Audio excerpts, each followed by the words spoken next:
안녕하세요, 여러분. 오늘은 우리가 식탁에서 정말 자주 접하는 붉고 친숙한 과일에 대해 이야기해 보려고 합니다. 바로 토마토입니다. 겉보기에는 단순해 보이지만요. 사실 그 속에는 우리가 미처 몰랐던 건강 메시지들이 숨어 있습니다. 예를 들면요. 토마토를 꾸준히 먹으면 심혈관 질환 위험이 낮아질 수 있다는 연구도 있고, 토마토 속 생리활성 물질이 암이나 대사질환 예방에 기여할 가능성이 있다는 연구들도 제시되어 왔습니다. 정말 놀랍지 않나요? 하지만 중요한 건 단순히 토마토가 좋다가 아니라 어떻게 먹는지, 언제 먹는지, 누구에게 먹느냐가 훨씬 더 중요합니다.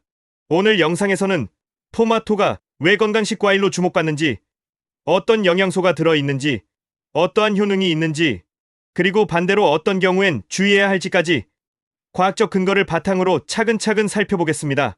그럼 먼저 토마토에는 어떤 영양소들이 들어있는지부터 알아볼까요? 첫 번째로 토마토는 비타민C, 칼륨, 엽산, 비타민 K 등을 포함하고 있다는 보고가 있습니다. 두 번째로, 그리고 이게 정말 중요한데요. 토마토에는 리코펜이라는 붉은색 색소가 들어있습니다.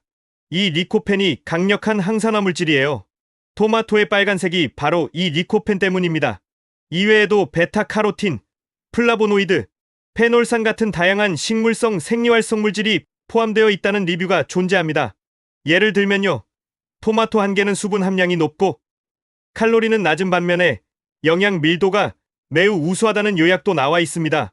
이처럼 토마토는 그저 빨간 채소 혹은 과일 하나라는 범주에 머무르지 않고 우리 신체의 여러 기능에 영향을 줄 수 있는 복합 영양소 덩어리라고 할 수 있습니다. 자, 이제 본격적으로 토마토의 효능을 살펴볼 차례입니다. 첫 번째는 심혈관 건강입니다. 리뷰 연구에 따르면요. 토마토와 토마토 제품의 섭취가 수축기 혈압을 유의미하게 낮췄다는 메타 분석 결과가 있습니다. 또한 리코펜 같은 항산화 물질이 혈관 내피 기능을 개선하고요. 염증과 혈액, 응고를 억제하는 작용을 통해서 심혈관 질환 위험을 낮출 수 있다는 기전이 제시되어 왔습니다. 예를 들면요. 하루 토마토 섭취량이 많을수록 고혈압 위험이 낮다는 관찰 연구가 보도된 바도 있습니다.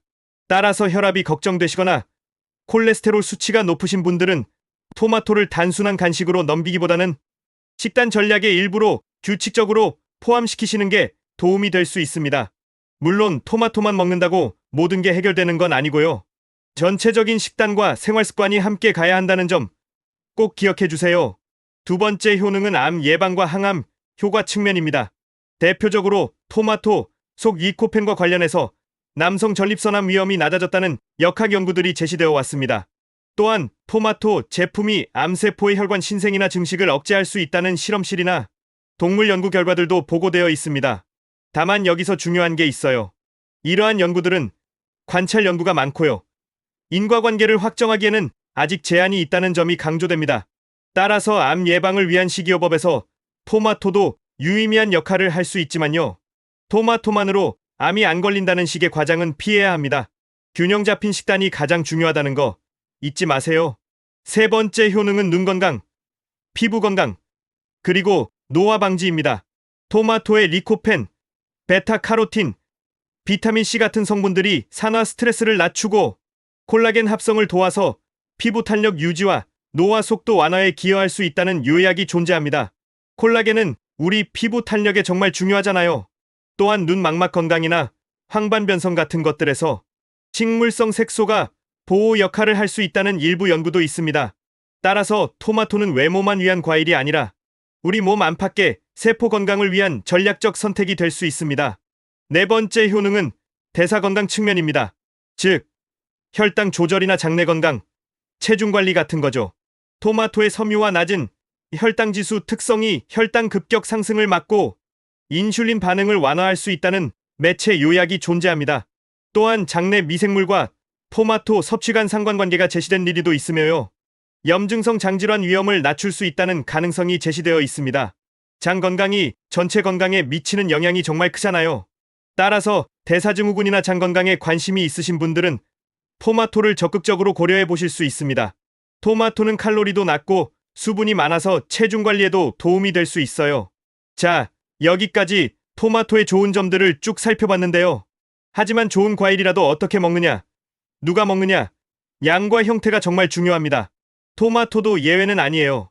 첫 번째로 가능한 한 신선한 토마토 형태로 껍질과 씨를 포함한 전체 과일을 먹는 게 좋습니다.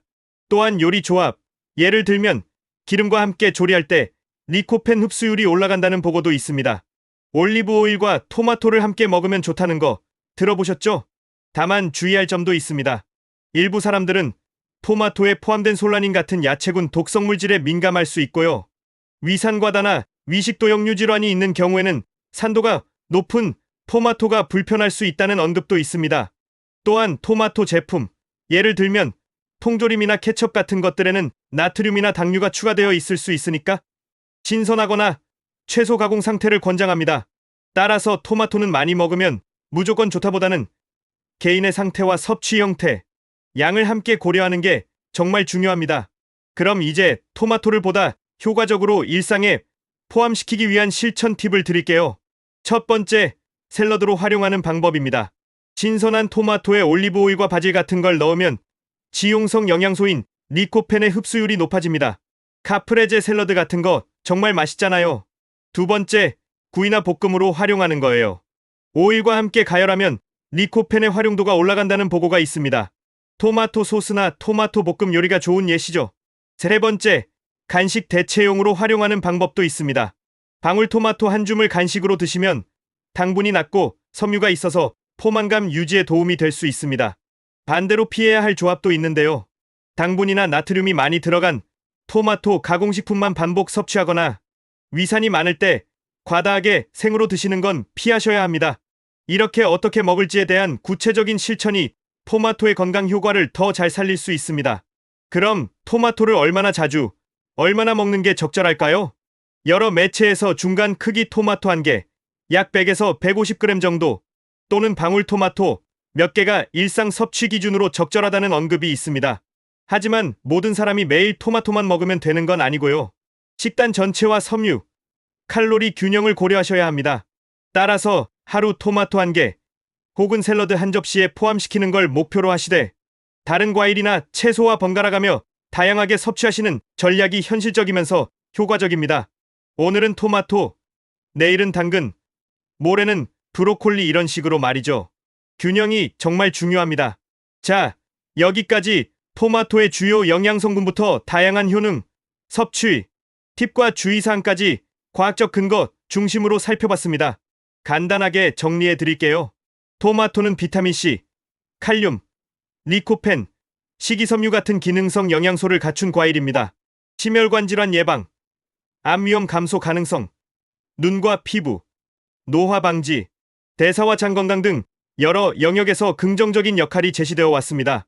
하지만 섭취 방식이 정말 중요한데요. 특히 위장 상태가 민감하시거나 가공식품 위주로 섭취하실 경우 기대 효과가 떨어질 수 있고요. 단일 식품만으로 건강을 보장할 수는 없습니다. 결국 식이요법은 특정 과일만 먹으면 된다가 아니라 꾸준하고 균형 있게 실행되어야 합니다. 토마토도 예외는 아닙니다. 건강한 식습관은 즐겁게 그리고 지속 가능하게가 핵심입니다. 토마토를 단지 맛있는 빨간 과일로만 보지 마시고 오늘부터 조금 더 현명하게 활용해 보시는 건 어떨까요? 영상이 도움이 되셨다면 좋아요와 구독 눌러주시고요. 댓글로 여러분은 토마토를 어떻게 드시는지 공유해 주시면 정말 감사하겠습니다. 오늘 영상 여기까지입니다. 감사합니다.